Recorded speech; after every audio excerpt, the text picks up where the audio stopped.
Hey guys, this is going to be some story time going on, so get yourself nice and comfortable and we will just start, okay? So, I came back after a pretty long hiatus where I was kind of figuring things out. And I let you guys know that I didn't really want to do the tarot stuff anymore. And when I say stuff, I'm trying to work on that. I'm trying to work on not saying stuff as much. I didn't want to do the tarot practice anymore because I felt like I was being pulled in a different direction, right? And I'm sure you guys have gone through the same thing. When you're working in the spiritual kind of field, you will go through a lot of changes and things will change. Things you thought you would do forever, you're all of a sudden not doing anymore. Things you thought you were really into, all of a sudden it's not the same. You just feel different. You feel like things can be done differently. And that's the whole thing. I mean, that's the whole point of spiritually growing and evolving, right? And so I'm working on not labeling myself with different beliefs or with different ways of being, because I feel like as soon as we label ourselves, we trap ourselves into a box way of thinking. We trap ourselves into, I am a man, and so I must be emotionally stoic. I must not express myself, or anything like that, right? That's how I'm interviewed in American society, where we have to be these pillars of strength, and we get our pillar of strength from not expressing emotion, which is absolutely false.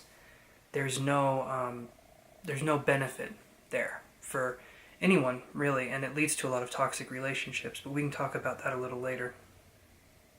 Maybe not in this video, but one in the future. So, the main thing is that that's kind of the theme. I feel like for this year especially, the reason I'm calling the channel Vital Revive instead of what it was before is because I feel like last year was kind of a year where I feel like 2017, 2018 were the year where the phoenix kind of rose up and then it turned to ash, okay? And when it turns to ash, that was 2017 was the phoenix rising up. 2018 was the phoenix turning into ash, and 2019 is the phoenix becoming absolutely reborn, and that's why I went with Vital Revive, and that's why it has those fire colors into it, because I feel like fire is a beautiful energy to work with, and it has a lot of power. Okay, all of the elements have power. And when we're doing energy work together, we can harness those energies. That's sort of what my specialty is with me and my guides.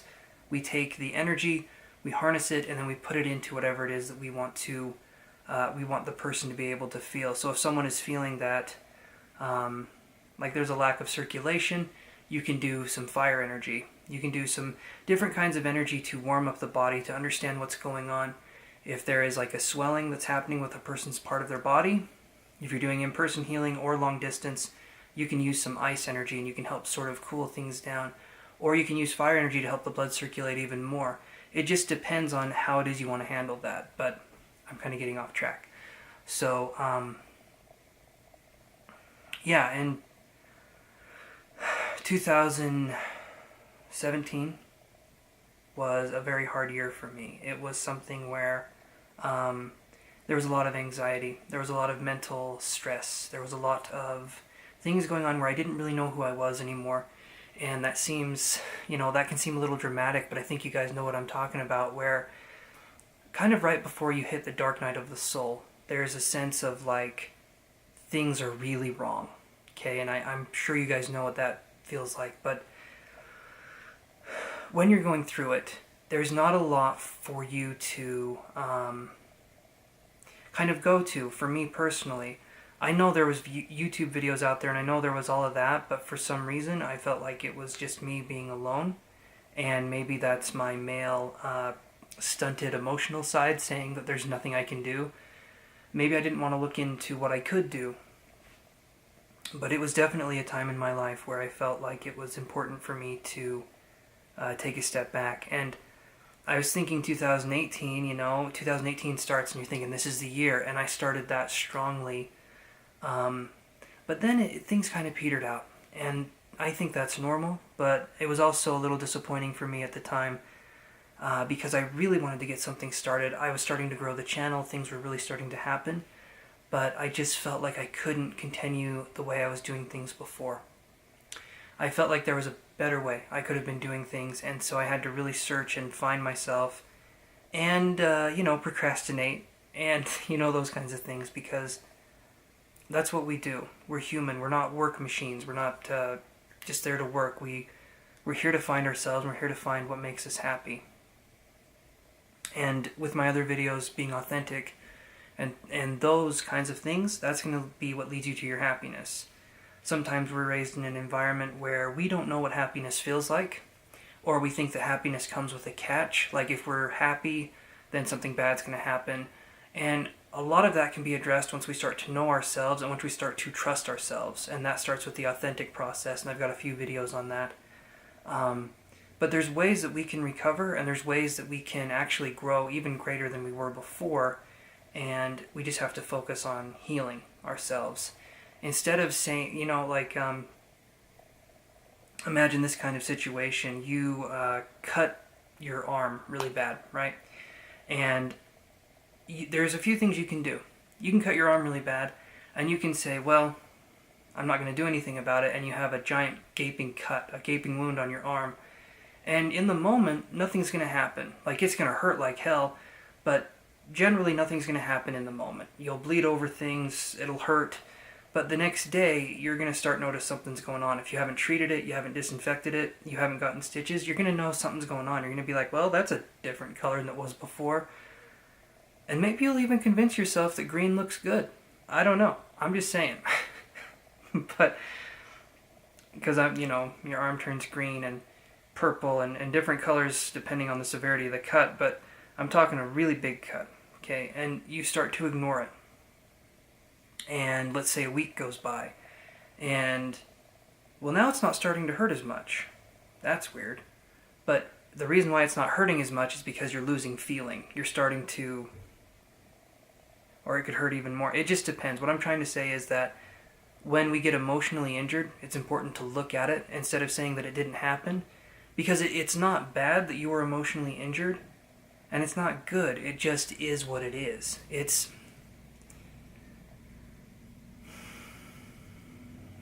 like observing a tree. Like, you would look at a tree and you wouldn't judge a tree to be good or bad. It just is a tree, right? You would look at the sky and you would see a sunny day, and it's just a sunny day. Maybe to some people the sun is good, maybe to some people the sun is bad, but it ultimately comes down to perception and how we perceive things, right? And so that's something where we're definitely going to be looking more into. I'm sorry, you guys, this thing is, the camera's starting to overheat. And so I think I'll turn it off and then I'll come right back. So give me 1 second here. Let me just do this. Maybe if I unplug it, that'll work.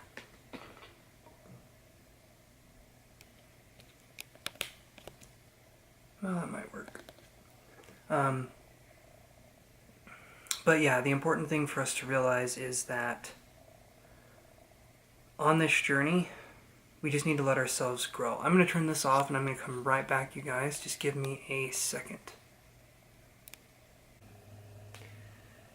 Alright, so where were we? Basically, just find yourself in whatever way you can. Don't let anyone tell you you're doing it wrong. And I know that takes time to get to that point. It's not a simple thing. It's not a simple switch that you turn on. That's why I'm starting this kind of series and why I'm talking to you guys, so you can sort of see the mentality that goes into it. When it comes to psychic work, there's a lot of doubt and there's a lot of fear, me included. It's because I think, honestly, when we don't know ourselves and we're kind of in the process of it, the thought of diving into someone else, the thought of learning about someone else can be terrifying, because our intimacy, which is into me I see, right? Into me I see. It's not at a level that we can really understand and comprehend what it means, right? When I was younger, I would do energy healing, and it was completely different then than what it is now. So the way I would describe it is, when I did energy healing then, it was like walking through a puddle, versus when I do energy healing now, it's like exploring a vast ocean, because I connect with people much more deeply, and because I want to be able to share that space with them. And when we don't trust ourselves, sharing that kind of space with someone can be incredibly scary because it shows vulnerability. It shows that I'm willing and I'm able to let myself just be in this moment. And that can be very difficult. But finding authenticity is the very first way. If I had a psychic course that I was offering, which I will in the future, once I understand things a little bit more, the first part would be authenticity. And people would say, well, that doesn't really make any sense. Why have that? Why not just talk about the psychic stuff? Because to me, that is part of it, right? You can't have one thing without the other, okay? If I had a course on how to run, and I started a video blog on how to run, but you didn't know how to walk, watching someone run wouldn't make any sense. You'd be like, oh, you just walk really fast and then you're running. It's like, no, let's start with the basics first. Let's start with building something up first and then work on what we're going to do after that, okay? And that's what I want to teach you guys. That's what I want to be there for, and that's sort of where I've been at. On this road, I've had a few teachers, James Van Prague, Gordon Higginson, which you can look up. He's a very interesting person. Mavis Patilla, and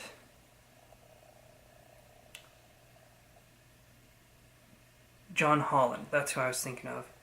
And these are good people to learn from. And there's the medium in Manolos as well. She's good. It's just, there's a bunch of different perspectives. And if I'm telling you guys, just follow me and don't listen to anyone else, that limits how you're going to learn. Sometimes you're going to resonate with what I'm saying. And you're going to be like, oh, I get it, I understand it. But other times you're not. And I want you guys to feel free to look at so many different sources and decide what fits you and what doesn't. If what I'm saying doesn't make sense, don't feel like you have to listen to it or force yourself to listen to it, because that's not what it's about. When you study with different teachers or different viewpoints, there's definitely a feeling of getting the full story, right? And that's the whole point. If you're looking for a teacher, you're looking for someone to help you grow. You want someone who is working on themselves, first off. You want someone who has minimal biases when it comes to things. So you want someone who's a clearer channel, right? And so biases are like, to me, they're like belief systems. Okay, so if I'm teaching a student and they tell me that they believe God is a certain way, or they believe this is a certain way, or that's a certain way, like they have their own belief system, they have whatever, and I'm not willing to understand the viewpoint, if I'm just going to be like, no, you're wrong, it's this way, it has to be this way, and I'm very dogmatic in my pursuit of trying to get you to believe what I believe, to me that's not a good teacher. That's someone who's having people pressed into a mold and having them become like the teacher, but it's not actually helping the person. You're just sort of spilling your own ego onto this person, being like, well, I'm right because of this, this, and this. It's like, well, that's great, but a real teacher lets the students find the answers themselves and is there to help them whenever they need insight, right? And that's sort of where I want to be. That's how I want to do this. My approach to this is not an airy-fairy kind of a thing. I've actually experienced a lot of the things I'm talking about, and it's something where I feel like that's what you would want to learn from. You wouldn't want to learn from someone who thinks they know how it works. You'd want to learn from someone who's done a little bit of it, who understands it a little bit more, and so that's definitely where I'm coming from. When it comes to any of this, and if that door closes, the air conditioning just turned on, so if the door closes, don't be alarmed. It'll scare me, it'll scare me really bad, but you guys don't be scared. But it's just one of those things that you're going to be learning and growing, and you want to have as many sources as possible. Okay, don't limit yourself. Don't think you have to learn from just one person. Venture out, see what you like to learn, and then follow that, and then make it your own. And that's the whole thing. You don't want to be another James Van Prague. You don't want to be another Gordon Higginson or Mavis Patilla. You want to be you. And you're not doing this for recognition. You're doing this for, to help people, to raise the vibration of the planet. That's what you're doing this for. And to me, the vibration part, that's not airy-fairy and weird. That's actually how things work. Energy vibrates. And when we can clear ourselves and we start to vibrate higher, I've been able to receive messages. I've been able to know what that feels like. And I know for me personally that it's real, right? And trying to impress upon someone else that it's real is a different kind of thing. It's sort of like, I'm trying to think. It's kind of like you have to let people do their own thing. Even if you feel like it would be helpful if they knew what you knew, it's not your place. It's not your place to say anything that way. We're just, if someone wants to talk, we'll talk to them, but if they don't, that's absolutely fine. That's kind of how my mentality has been. But you go through like when you're on the start of your journey, you want to convince people that what you're doing is real, and you want to kind of validate yourself through that. You want to be like, see, look what I'm doing. Isn't this the right way to go? And you want to get validation. You want to get people kind of patting you on the back and telling you, yeah, that's cool. I can see what you mean. A lot of the time we don't get that. And that's okay. It's hard at first. It is, because it's like a road less traveled. But it's also something where there are people like you guys out there who are very kind and very sweet people who understand it. You understand what it's like, and you understand that we kind of go through these trials. You kind of get used to it after a while. I don't think it'll be like that forever. I do think that there will be literature, and I think that there will be a way of thinking where people will not question the validity of psychic ability. I think it'll take some time, but it's definitely there. I mean, you look at quantum physics, and that's basically psychic and mediumship ability, essentially. It's very, how do you put it? It's very paradoxical, the way quantum physics work, the way that science works. So I think eventually there will be a connection between that and psychic ability, and vice versa. It's going to be something where things are more inclusive. But that's kind of where we're at now. And I've talked with people who have been going through very stressful times. I've talked with people who don't know who they are. I've talked with people who don't know how to have fun. I've talked with people who have just had harder lives in general, right? And the main thing that I take away from all of this is that we're separated from an energy. We're separated from a source of energy. And I'm just going to plug this cord in, guys. I'm sorry. I know it's taking a minute here. Like I said, this is story time, so... Okay.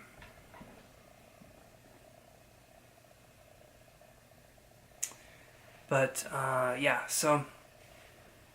You have these different ways of looking at things, but I think ultimately it stems from there being some blockages somewhere along the way.